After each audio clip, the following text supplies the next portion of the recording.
예, 안녕하십니까. 국회 문화체육관광위원회 소속 대구 북구을 출신 국민의힘 국회의원 김승수입니다.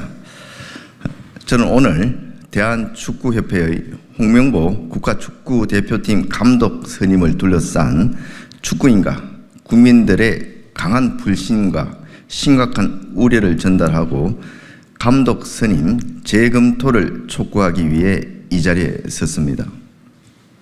대한축구협회는 국가대표 감독을 5개월여나 공석으로 두고 선임을 지체하다가 지난 7월 7일 불투명한 밀실 논의를 통해 홍명보 감독을 전격 내정했습니다.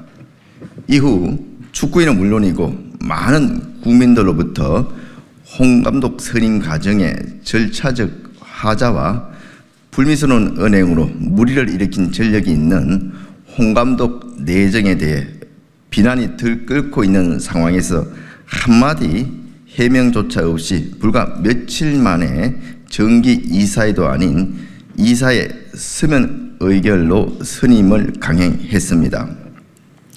현 대한축구협회의 불통의 모습을 다시 한번 여지없이 보여준 것이고 축구팬들과 국민들을 우습게 보는 지극히 독단적이고 오만한 행태입니다. 대한축구협회의 홍명보 감독 선임의 문제점은 절차적 하자와 불투명한 선임 과정 그리고 홍 감독 개인의 심히 부적절한 과거 행적과 자질에 대한 우려입니다. 먼저 대한축구협회의 이번 대표팀 감독 선임은 명백한 절차적 하자가 있습니다. 첫 번째, 축구협회는 규정에도 없는 전력강화위원회 권한 위임을 통해 몇몇 사람들의 자의적인 결정으로 감독 선임을 단행했습니다. 국가대표 축구단 운영규정 등에 따르면 성인 국가대표팀 감독은 국가대표 전력강화위원회 추천으로 이사회가 선임하도록 되어 있습니다. 그런데 정식 기구인 전력강화위원회가 정혜성 전력강화위원장과 일부 위원들의 사퇴로 정상 운영이 되지 않는 상황에서 축구협회는 아무런 근거 규정도 합당한 양해 절차도 없이 국가대표 감독 선임과는 전혀 직무 관련이 없는 이임생 축구협회 기술총괄 이사에게 감독 추천 권한을 부여해서 단 일주일 만에 새 감독 선임을 단행했습니다. 5개월이나 끌어온 중요한 국가대표 감독 선임은 이렇게 제도적 근거도 없이 자의적으로 월권을 해서 졸속으로 선임할 것이 아니고 전력강화위원장을 다시 선임하고 위원 역시 추가해서 전력강화위원회를 정상화한 후 감독을 선임하는 것이 상식이고 공정한 절차입니다. 두 번째, 선발 절차와 기준도 매우 불투명하고 주먹구구식이었습니다. 축구협회의 국가대표 지도자 선발 기준에 따르면 서류심사 35%, 훈련계획서 및 지도부 평가 35%, 면접 30%로 선발하도록 되어 있습니다. 그런데 이임생 기술총괄 이사가 다른 외국인 후보 2명은 대면 인터뷰를 했지만 홍명보 감독은 7월 5일 밤 11시 면접이 아닌 부탁을 하러 자택으로 찾아갔고 다음날 오전 9시 홍 감독이 이를 수락하며 감독 선임이 이루어졌다고 합니다. 홍 감독은 그동안 국가대표팀 감독직을 거절해 왔다고 알려져 있는데 그러면 평가 서류 제출도 없었을 테고 면접도 없었는데 어떻게 1위의 평가를 받을 수 있습니까? 답정너식 절차가 아니었는지 의혹을 가질 수밖에 없습니다. 세 번째, 홍명보 감독의 과거 국가대표 감독 시절의 참담한 성적과 불미스러운 은행 그리고 지도자로서의 자질에 대한 비판과 폭로도 점점 더 거세지고 있습니다.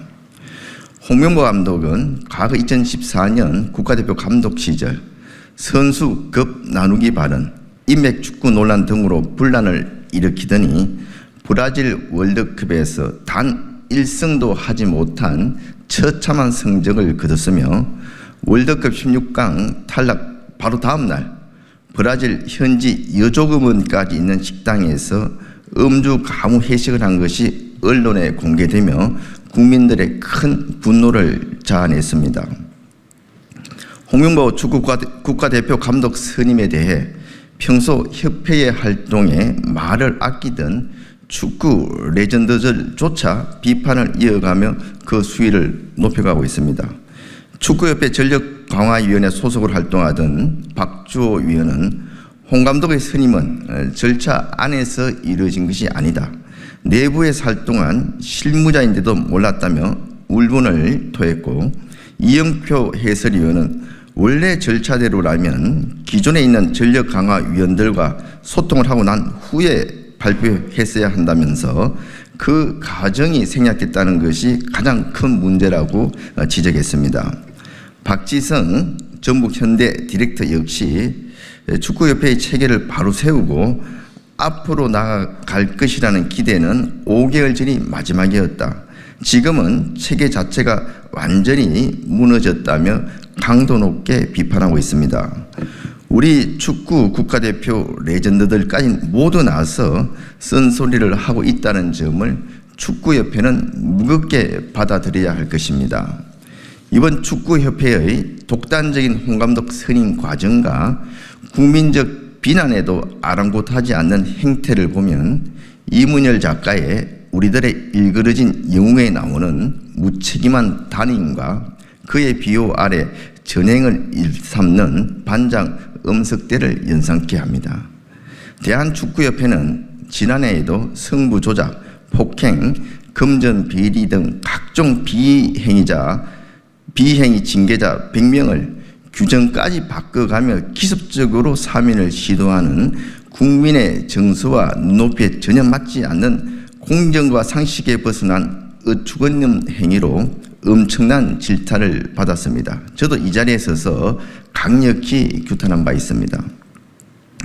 그러나 그 이후로도 축구협회의 시대착오적인 권위주의적 행태와 불투명한 사무처리, 무책임성, 고질적 파벌주의는 조금도 나아지지 않고 있는 것 같습니다.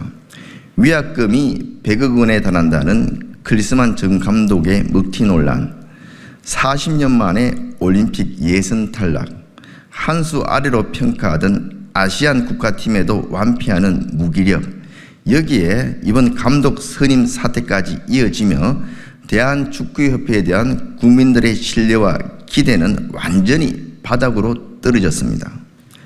대한축구협회는 개인이 소유한 사조직이 아닙니다.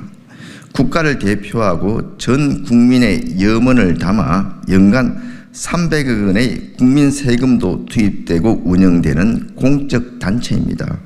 이번 축구 국가대표팀 감독 선임은 절차적 하자가 명백한 만큼 반드시 재검토가 필요합니다.